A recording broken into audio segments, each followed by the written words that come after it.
Yo, what is up everyone? It's Sully here to give you my top 5 Warzone tips that you might not hear anywhere else. Let's get right into it.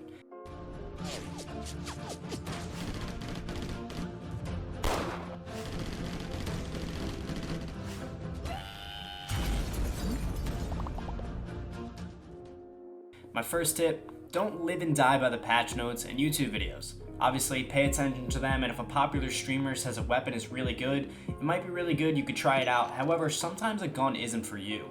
Since the Grau is nerfed, there's really no gun that's statistically head and shoulders above the others. Use the gun that you feel is most comfortable with, and you're able to control their recoil. Every gun in Warzone has its own unique recoil pattern, so some players might be good at controlling the recoil pattern of the Kilo, for instance, and others might be good with the M4. Try out each gun and see which gun resonates you with the most. When you use a gun, you're gonna know that's gonna be yours for a while. My second tip, if you're trying to go for wins, recons are the name of the game. If you're willing to complete 4 to 5 recon bounties, it will show you where the circle is towards the end of the game. I'm sure you've been playing your end game, died, and said that team got so lucky with the circle. Granted, luck does come into play with the circle placement sometimes, but it's also possible that team that killed you completed recon contracts, they knew where the last circle was, and they positioned for that final circle, so they had the upper hand on that engagement. So if you're going for wins, recons are the name of the game. My third tip is understand the playstyle and loadout choices of your team. If you know you're playing with passive teammates or one that like to hold positions and play defensively, don't opt for a run and gun loadout like an M4 with no scope and a hipfire MP5. It's not really going to go with your team's playstyle. More so go with an AR of your choice with a medium scope and maybe a sniper. It's also worth noting when you get your first or second loadout, take a look at where the final circle could be ending up.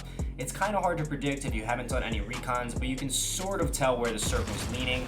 If it's pushing more towards a farmland endgame, it's probably in your best interest to pull out a sniper or maybe an AR with a long range scope, and if it's headed towards downtown or that side of the map, maybe an SMG is your best bet.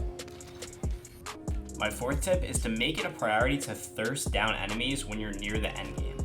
I cannot tell you how many times when I first started playing Warzone that I would down 2 kids, be looking for the third just to be killed by the kid that I had knocked down previously because he had self-revived. Sometimes downing someone and not killing them is just as bad as not shooting them at all. If you're able to get the killing blow on them, go for it unless the enemy that's still alive is shooting at you. Also, a quick side tip, if you're in game chat, listen to what the enemy says when you kill them. Sometimes it can give you valuable information about where the rest of their team is. Usually it's just them screaming into the mic, which honestly, in my opinion, might be better. My fifth tip, which is small but could save the game for your squad, is when you go down with self-revive, start using the self-revive, then ask your teammate to finish off the revive. The progress you made on the revive bar will stay from your self-revive, so your teammate will only have to hold X or whatever button it is for you for a brief moment, and you will keep your self-revive.